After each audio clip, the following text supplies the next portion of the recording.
So I'm Geoff and I'm the owner of Outlandish Gaming Lounge in Rugby.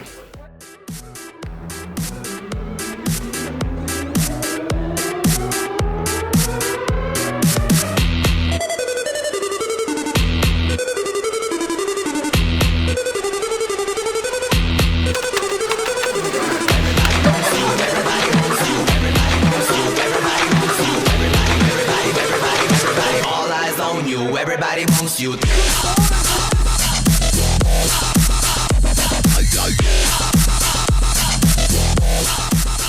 So Geoff, what pushed you to start Rugby's first gaming lounge? It was basically due to my passion for gaming. Me and my friends used to host private LAN parties in our living rooms, and it was always a fantastic experience. Something that basically I wanted to share with other people. And as rugby's got nothing to do, I might set it up myself. You have to short dress ass showing, girl, if you want to take it all off, rip it all off, show it all off, show 'em that you can drop that ass, girl. All eyes on you, everybody wants you, tight legs, big hips, all of them want you. Playing at home is you are on your own. It's a bit boring, but if you come here, you with your mates, there's more of a social atmosphere. Yeah. So it's more, I don't know, more social basically. Instead of like sat in your room like, well, just talking through a headset, whether you're actually in the same room with your friends, it's a bit more lively, better atmosphere. Because at home it's just boring, like you're by yourself and like there's nobody else like around, and if you're like in a situation where you're with other people you can socialise easier, and you're with people who have the same interests as you, so it's more friendlier and it's a bit better, and it makes a change from just being at home and being bored. I usually just come for the community because it's just nice to play with other people in like a nice community of LAN, so you can just communicate better and just easy to get along with people.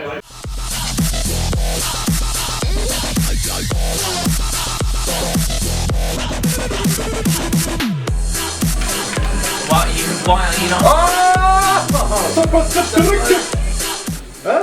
I think it's pretty good actually. I mean, you're all into the same thing, so you can always come here and talk about the same thing really, instead of like talking to someone who has no idea what you're going on about. Love it. I love the community here. It's like everyone gets along, and even if they don't like each other, they get along when they're here. So it's great. I think like everybody's nice and kind to each other. We all get along really well. It's just nice to be around people, I suppose. How difficult was the initial setup of creating Outlandish? Costs, equipment, manpower, etc. It was fairly difficult. A lot of it I had to do myself, but I got a lot of help from family and friends. The initial cost of it was quite high, around about £8,000 to £9,000, which I obtained by getting a loan from the bank. How do you feel about bringing all these different people together and creating such a solid community? It's fantastic. It's by far the most rewarding part of the job. Places like this can't thrive without the community that we've got. So it's down to you guys and everyone else that supported it, that's kept it running. Could you outline some of the events that you hold here at Outlandish? By far the biggest events that we've had so far are our monthly lock-ins. They're always drawing a massive crowd, they're really popular, which is I found quite surprising to begin with, as you know, it's an all-night session. It's not something that most people are going to be familiar with, but I've been overwhelmed with the support of that.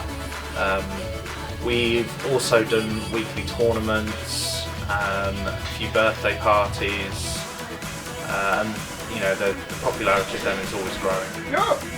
It's crayons. Why did I do that? Why is it very shocking? It's crayons round versus how cool